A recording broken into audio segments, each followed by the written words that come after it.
Dari pantauan di lapangan, tampak di pintu masuk Masjid Agung As-Salam terpasang poster pengumuman oleh pengurus Masjid Agung As-Salam dengan tulisan kegiatan ibadah dilakukan di rumah masing-masing. Masjid Agung As-Salam di Kota Lubuk Linggau sendiri ditutup sementara karena Kota Lubuk Linggau memberlakukan pengetatan pemberlakuan pembatasan kegiatan masyarakat atau PPKM. Sesuai dengan surat edaran Wali Kota tentang PPKM dan penghentian kegiatan yang bersifat keramaian atau kerumunan, pada poin ke-8 pelaksanaan ibadah hanya diperbolehkan di rumah masing-masing. Wali Kota Lubuk Linggau SN Prana Putra Sohe mengatakan, dua masjid diminta untuk menutup kegiatan ibadah 100%, yakni Masjid Agung As-Salam dan Masjid Agung Al-Bari. Lantaran dua masjid ini jamaahnya cukup banyak sehingga dikhawatirkan akan menimbulkan keramaian. Untuk rumah ibadah? Rumah ibadah ditutup.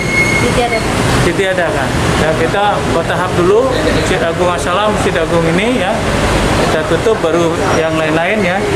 Karena ini kita butuh sosialisasi lagi kan.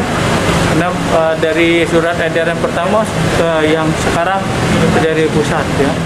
Terkait pelaksanaan sholat Idul Adha, Pemkot Lubuk Linggau belum bisa pastikan apakah bisa digelar atau tidak, karena masih menunggu instruksi lebih lanjut dari pemerintah pusat. Tri Hajaria, PAL TV.